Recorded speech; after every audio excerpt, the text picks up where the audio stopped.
right. Well, here we go, man. Thanks for joining us, Scott. I really appreciate it. Welcome to the Karate Unity podcast. For those of you who don't know who this gentleman is, Scott, if you can introduce yourself and tell us where to find you. Well, I'm Renshi Scott Taylor. You can find me in Lindsay, Ontario, soon to be Oshawa, Ontario, when I take over for Soki La France. Nice. Yep. So that'll be end of March. I take over that dojo. That's big news. That's big news. Wow. Did I tell you about that? You did, but the world didn't know that. Do now. Yeah. That's amazing, man. So where is that dojo located? Tell us about it. 32 Wilson Road, North, Oshawa, below St. Peter's Church in the basement. Right. Oh, nice. So for those of you who don't know the geography of Canada, Oshawa is like, I'd say, the eastern quadrant of Toronto, right? Yeah, I'd say it's about like a 45-minute to an hour drive from the downtown core to get to where you are. Yeah. So, yeah, man, that's exciting. So, are you going to be co-teaching with Hanshi, or what's the situation there? It's mine. He's moving to Nova Scotia. Oh, wow. So I'm completely taking it over. Yeah. So is it going to be Taylor Jiu-Jitsu, or is it going to be Kudo, or whatever it was called? I can't remember the name. It's going to be Taylor Jiu-Jitsu, but the style we use is Kumo. So Kumo. Sorry, my bad. Yeah. All right. Very good. So you must be excited for this whole COVID thing to release the floodgates. Yes. I'm waiting for, well, like any of us, we're all waiting for it to be over, right? I know. There's something unique about us martial artists that we just need that touch, man. We need to punch people in the face. We need to throw down. And for you, you need to wrist lock. Yeah. But, oh, man, I'm so glad you're on the channel, man. So for those of you who don't know, Scott and I are really good friends. We became friends immediately. I mean, once you get to know Scott, I mean, he's such an easygoing guy. I met you through, actually, to be honest, Scott, prior to Mark Medeiros, I knew of you through a gentleman by the name of Eugene Lee from Waterloo.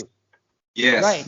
And I met Eugene through I don't know if you follow karate as much, but there's a bunch of guys based in Texas. They're called Karate Culture guys, the Karate Culture group. And have you heard of them? Yep. Yeah, they're big. I mean, they're a good bunch of guys. Michael and Aaron run that company. And when I met them, I went and flew over to see those guys because that's what I do, man. When I'm excited about something, I just go, right? So I went to see those guys, and then those guys ended up having a seminar here in Toronto with I can't remember the name of the gentleman. Ryan. Can't remember his last name. Yes, Sensei Ryan Shields out in Mississauga, and he hosted these guys there. And then Eugene was there. Eugene was one of my partners, and we trained. And Eugene's a great guy. We hit it off. And Eugene, shortly after, Eugene was messaging me about seminars that you were hosting, and he was saying, you know what, you got to go to this guy, Scott Taylor. He's a amazing, open-minded, skilled martial artist who understands all the ranges of fighting. And so it's just that the timing didn't work out. But now look at us, man. We're buds, and you're in the circle. And I think what got us together was Mark Medeiros. Yes. Yeah. So man, I'm really grateful to have you on here, and I can't wait to train with you again, man. So hopefully sooner. Yeah, man, I can't wait. So tell us about your background, because it's really interesting. Like you have a Japanese Jiu Jitsu background, but you were actually a striker and a kicker before. So I started in, go ahead. I started out in Taekwondo first, and got my first dan in that. Yep. And did that for 10, 15 years, somewhere around there. Yeah. And then, like a lot of other people, seen this scrawny guy in the UFC tying people in the knots, and I'm like, oh, I got to learn that. Yeah. So, wasn't a whole lot of BJJ in my area at the time. Right.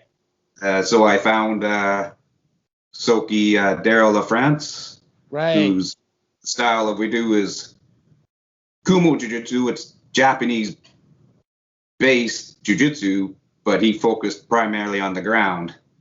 Right. And when he was doing more of the stand up side Jiu Jitsu, he found that a lot of the ground fighting techniques were taken out. So he started to kind of bring them back. So Right. that's where I fell in love there. So you were so basically Renshi LaFrance was your guy to get you in the jiu-jitsu, basically. Yeah. Yeah. And how did you meet him? How did you do that? I trained with one of his black belts, Sensei Lenny Richardson, prior to him. Right. And one of his other students, Paul Stark. And then, just happened Lenny had to close up shop in Coburg, where I lived at the time. And then I started driving up to Pickering, where Soki LaFrance was at that time. And then he had a club in Bowmanville too, so I started going there and been with the man ever since. And I think it's been close to 20 years. Yeah. Well, for those of you who don't know who Renshi LaFrance is, he I can tell you Soki, my bad. Soki, yeah, so what's the difference between Soki and Renshi? I used to know this. I think Soki's the creator, right? Creator of a system. Yep. Yeah. And Renshi means teacher of teachers, I think. Yes. Yeah. Okay. Yeah, my apologies to the traditional martial art folks. I haven't really been caught up on titles too much. Yeah, but some people appreciate that, and I appreciate that. They appreciate that. So, yeah. So Soki LaFrance, I met the man. I met him actually with through you in a mutual seminar we did up in North Bay there. And North Bay. Yeah. And he was showing me a few things just like, informally. And man, that guy's got iron grip. Craziness. Oh, yeah. Yeah. Amazing background. Like you're really lucky to have trained under him. So tell us about how you train. What's your training methods and teaching methods for that matter? So training and teaching. Well, for training methods, it's just a lot of drilling and really nothing fancy. Pretty much just sharpen up the basics, right? Every once in a while, I'll pull out a fancy move, but mostly it's just basic drilling and just keep drilling them for hours on end or whatever, right? Same way when I teach my guys, drill the armbar, but let's not just drill it, 5 times. Let's do it 100 times or like 20 times or right, just to help get in that muscle memory. Yep. Same when I did Taekwondo, man. I remember doing kicks and up and down the floor for hours. Like could be just one particular kick, but you were doing it the whole class. Yep. That's one of the beauties of being in martial arts, and in particular traditional martial arts, if you want to use that word. Like we are so blessed to be in an environment where it's built in, it's a default in our curriculum where we have to repeat things. Like repetition is king, right?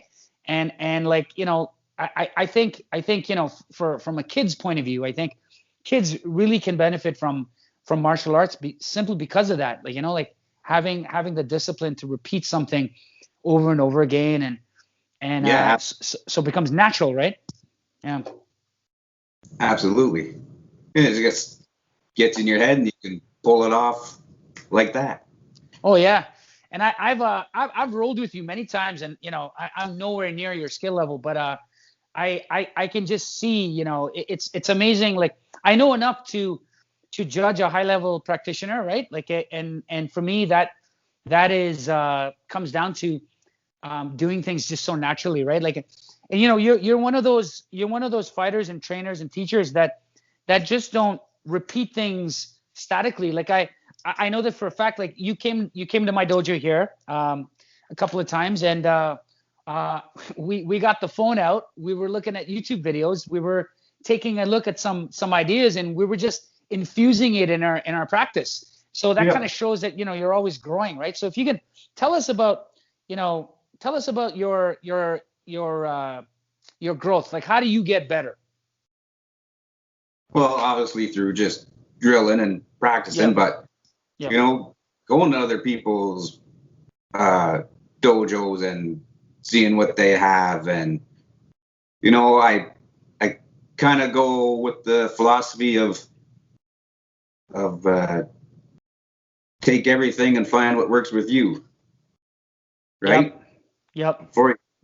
That's what I do. I mean, I love training with the karate guys because I might find something there, right? Because in our style of jiu-jitsu, we do both stand-up and grappling, focused heavily on the grappling side, but we do all the stand-up stuff too, right? Yep. I'll train with the karate guys or the strikers to make my striking better. I'll train with Sifu Mark Maderos because his JKD is phenomenal. Yep. Right? Absolutely. And it only jiu-jitsu. And I'll train with Shion Ryan Bodrug because his Aki jiu-jitsu is friggin' amazing. Right. Sensei Chuck Hassan, like his jiu-jitsu is good. Yeah. Some of my friends that do BJJ, I love going there because we just exchange ideas. Yep. Oh yeah, no, I that's the reason. That's one of the main reasons why we're friends, man. Because you have that open mind, right? And like, what's really cool is you've given me the opportunity to trade whatever I've learned to you, right? So like, we're swapping ideas. Like I'm giving you whatever I got with Kempo, man.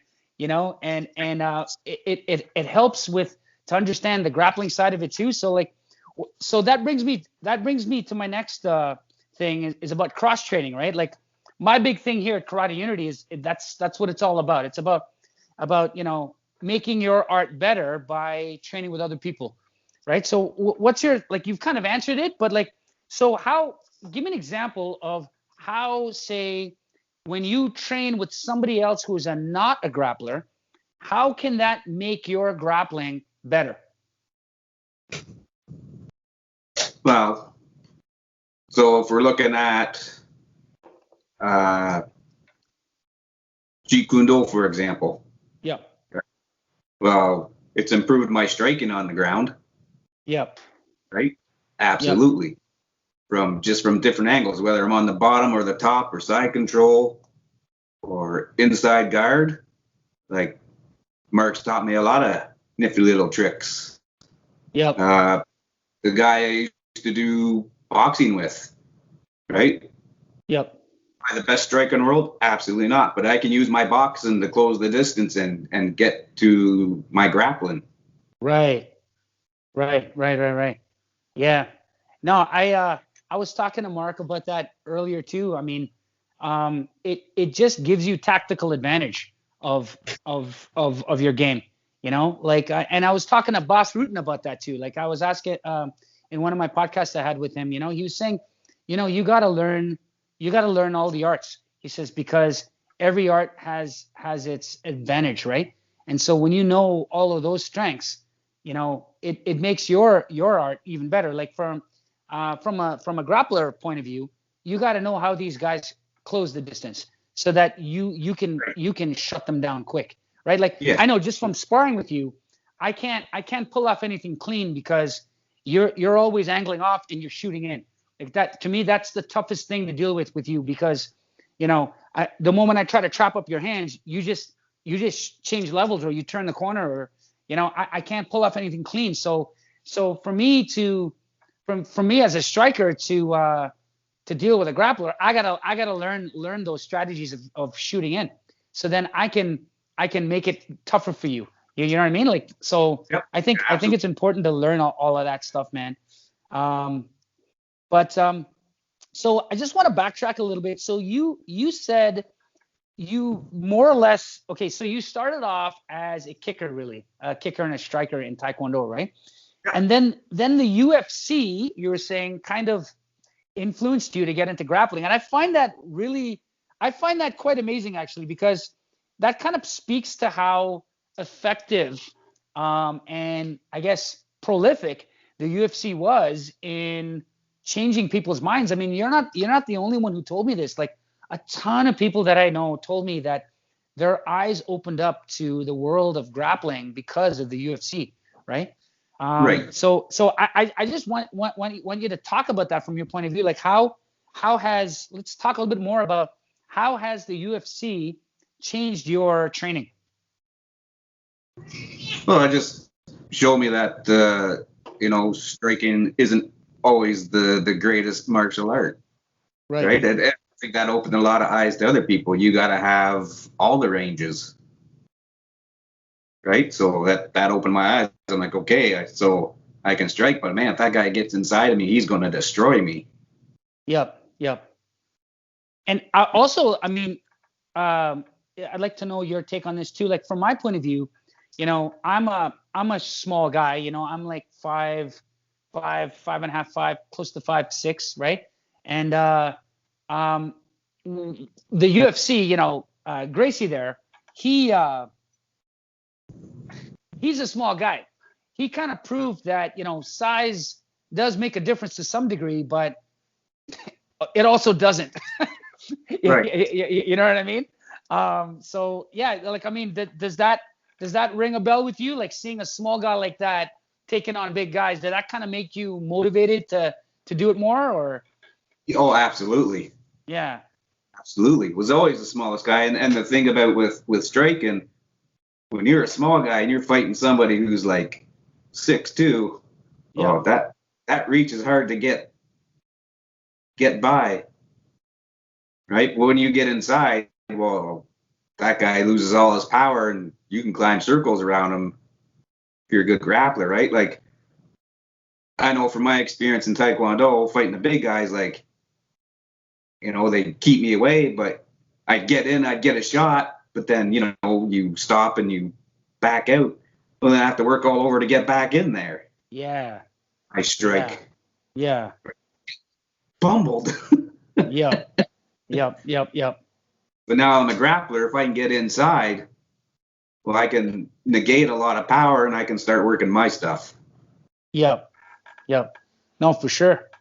And I can't wait to train with you again, because every time I walk away from training with you, I have at least about 4 drills to work on. Yeah, I've been solo training some of that stuff we did back at the lake over there, man. I've been just like practicing shooting in, going in for singles, keeping my neck up and turning and all that stuff. Yeah, man. I'll show you next time I see you. Maybe you can see if I've improved or not. Yeah. But yeah, I can't wait, man. I can't wait to train with you. We got to do some seminars together, man. Like, I know. Absolutely.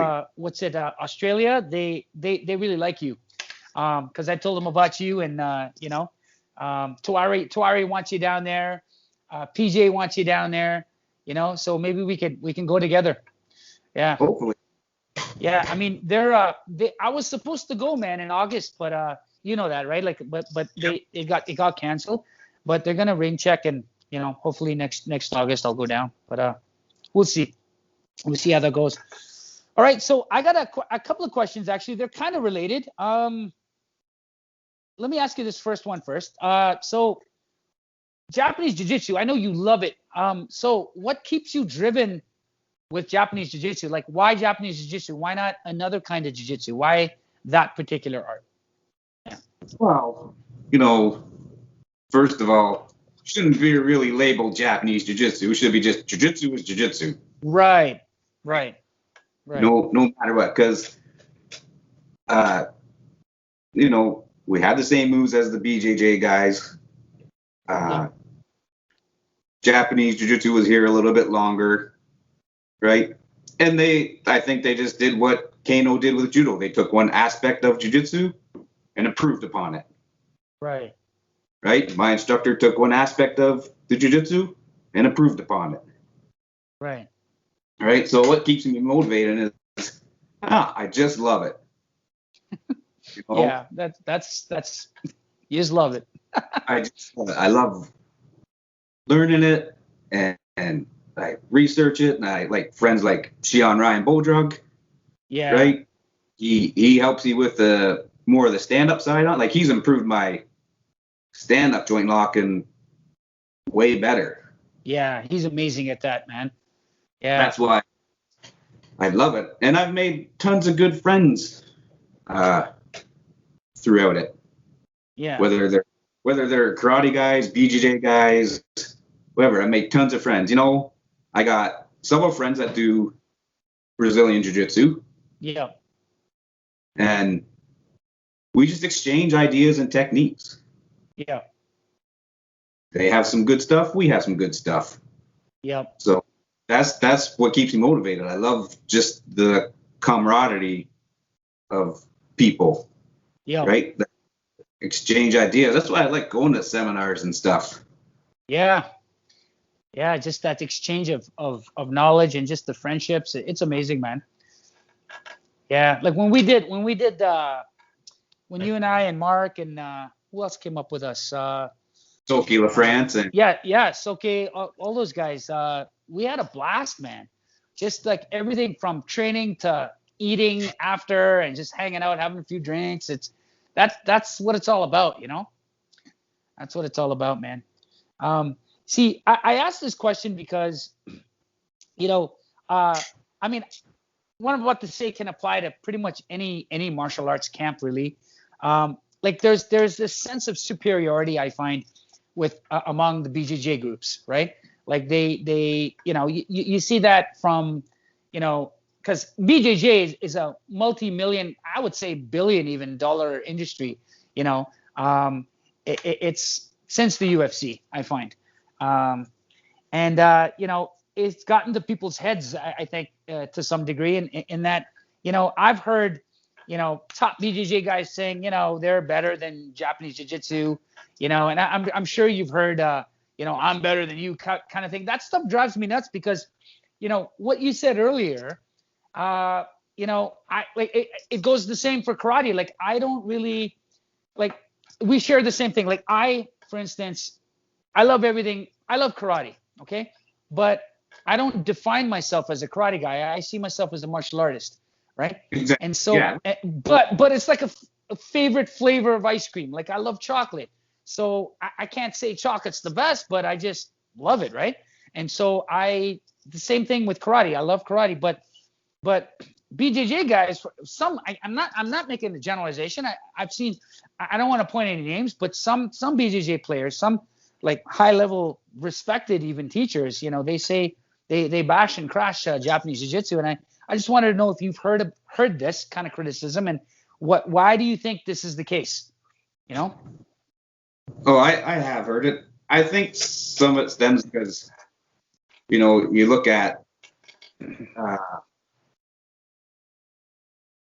some of the more traditional jiu-jitsu stuff, like a lot more of the stand-up and aikido, right? Yeah. It looks right. They're doing some moves that you're kind of like, yeah, well, maybe it's flashy.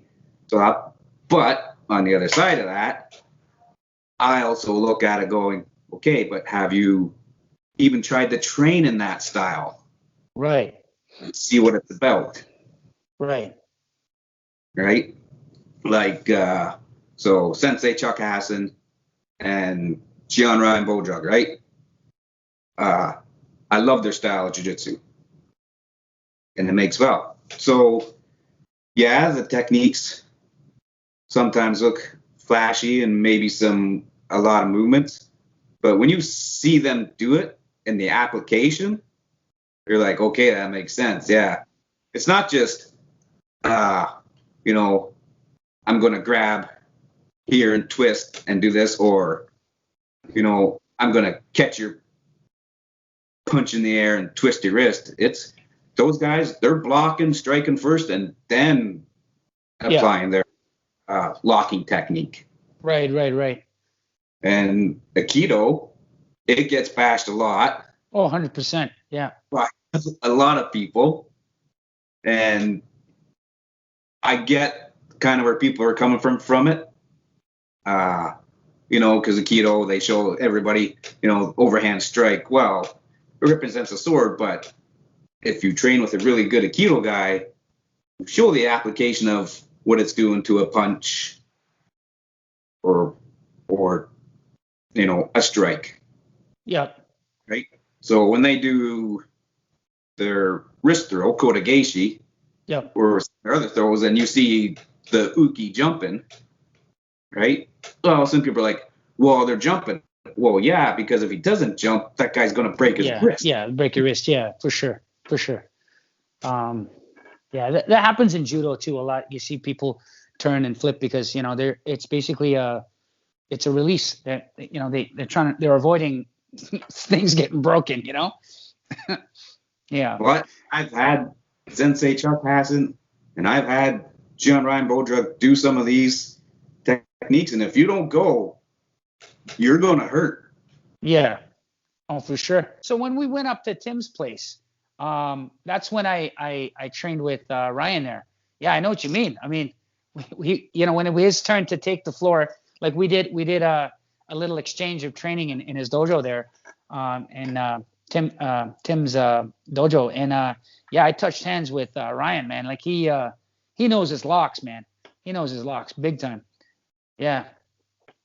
But no, see, it's all a matter of understanding. Like I'm aware that Aikido guys get bashed a lot, but I'm also aware, it's the same with karate guys too. They get bashed with the same things. Like, oh, you guys spend a lot of time with kata, and kata is just a dance and this and that. There's no real stuff. But what they don't understand is a lot of this kata stuff that you see, all was just basically there to memorize the applications. That's not how you use it. You actually use it in a very different way, right? And people don't see that, right? So like same with Aikido. Like I have a buddy who's trained with a high-level Aikido guy in Japan for 5 years. He stayed with him, and the owner of that dojo was a police officer at a very high hands-on kind of unit, and so he would use his expression of Aikido was very raw and dirty. It almost looked like say a mix between Krav Maga and Jiu Jitsu. It was quick strikes, very abbreviated footwork, and takedowns. But that was all an expression of all that flowery turning and stuff. So a lot of people don't understand, like those flowery techniques are just there to teach you an idea. But when you actually practice it, very different, right? Yeah, absolutely. Yeah. But yeah, man. So like you know who's good at explaining katas to me is Sensei Dan McLean. Oh, Dan, yeah. Yeah, like you guys explain Goju-ryu background and Wado-ryu. Plus he's done Aikido and Judo, so he's good with all kinds of weapons. Yep. But he's showing me some Goju-ryu katas. Yep. And he's explained, well, this is for this is what it would be against. Right. So I'm glad he does that. Dan McLean, great guy, man. Yeah, he understands bunkai. He understands applications. Yeah, absolutely. Sure. I mean, he's got a background too, like in law enforcement, right? So he has to test that stuff out all the time. Like, he even told us that, right? So I get security guard at Hamilton General Hospital. Yeah. He's got some good stories. Oh yeah. Lots of action, man. That it's those kind of life experiences I find that tests your abilities. But I wanted to ask you about lineage. like does lineage matter, right? Like I know, some, like in the karate world, unfortunately, lineage does matter to some, because they judge you, based on, who's your teacher, who's your teacher's teacher, and blah, blah, blah, blah, you know. And to me, that stuff doesn't really matter. Like, at the end of the day, can you make your stuff work? Are you retaining your students? Are you helping other people grow? I mean, these are the things that matter to me. And I know they matter to you, but I just wanted to know, have you come across, this whole idea of people judging each other in the jiu-jitsu world, for example, based on lineage? Yeah, some have. I'm a lot like you. I just, if my stuff works at the end of the day, it works at the end of the day. Yeah. So I think about it, but I don't give too much thought about it. I mean, that's great for us who want to do it. That's awesome, but I'm with you. If it works at the end of the day, it works. Yeah. That's what I care about the most. Yeah. Right? Oh, for sure. Some people it's important to, others it's not. So, but like I said, end of the day, just make it work. Yep. So what have you been practicing on your own lately?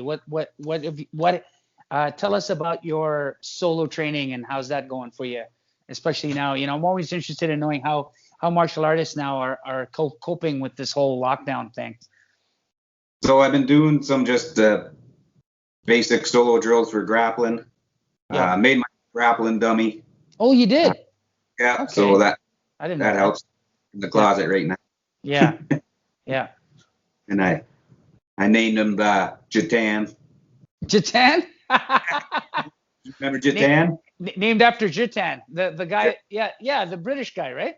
Yep. Yeah, he's a great guy, man. Jatan's awesome. Yeah. Well, hopefully we'll be seeing a lot more of him when this clears up, because he's trying to get his citizenship for Canada. Oh, really? He's trying to come here? Yep. Oh, shoot. That's news to me, man. That's great. Yeah, Jatan, I think he's a 4th or 5th dan in Goju or something like that. Yeah, 4th in Jiu-Jitsu, I think. Oh, 4th in Jiu-Jitsu. Okay. Yep. And I think he's a 4th or 5th in Goju. Goju, yeah. It's the other way around. I can't remember. Yeah. No, he's a great guy. I met him at your birthday, man. Yeah. That was the first time we met. Yeah, I met all those guys there. That was a good time. You called that event your birthday rolls. It's too bad I couldn't have it this year. I was so looking forward to it again. I know, man. I know. I'll have to make up. All this stuff will pass, man. It'll pass. We'll get back. We'll get back. So, I can't wait to get back at the training outdoors too. Absolutely. Also, for my solo drills, I've been practicing my striking again and just sharpening up. And I've been practicing my my stick stuff too. Oh, good. Yeah. So that's cool, just man. Trying to sharpen it all back up. Yep. Yeah, I can't wait to get back into a club. My coach Sam Lampini, he's got another place now. So it's just once things open up again, I'll be spending a lot of time there, which is good. But so we're coming to the end of the podcast. So I just want to ask you a couple of fun personal kind of questions. Like, so favorite martial art movies? Oh man, there's too many. So we got Rhyme some off. Best of the Best. Yeah. Warrior. Yep. John Wick. Bloodsport. You gotta love Bloodsport. Kickboxer. Yeah. All kinds of B ones. Yeah. Mission of Justice, Martial Law. I remember that. White Tiger, Final Impact. Man, there's tons. Did you do you remember one time the ninja movie craze was in? Do you remember Sho Kosugi and those guys? Yep. Revenge of the Ninja. Revenge of the Ninja. Yeah. Yeah, man. I can't remember. American Ninja, yeah, American Ninja. Oh man. Enter the Dragon. That was a classic. Yeah. That's what Oh, got me into martial arts, bro. Enter the Dragon. That's what got me in martial arts. just about any Chuck movie. Oh, I love Chuck Norris, bro. Do you remember the Octagon, bro? Dude. Oh, Lone Wolf McQuaid. oh, Lone Wolf McQuaid. Oh yeah, that was amazing. That was amazing. Yeah. And speaking of that kind of guy, there was a guy, Billy Jack. Do you remember the Trial of Billy Jack? Do you remember those movies? I remember those movies. Yeah, man. Like he had that famous line. He goes, "You know what? I'm gonna take this foot and put it on that side of your head." Oh, yeah. Remember that? He goes, "I'd like to see you try, boy." And he just crescent kick just knocked him out. I was like, "What? Taekwondo?" Actually, I think he was a Hapkido guy, right? Hapkido. Yeah. I swear, man, all those arts are amazing. But all right, so next question: influential teachers. Who are the ones that changed your game, made you who you are now?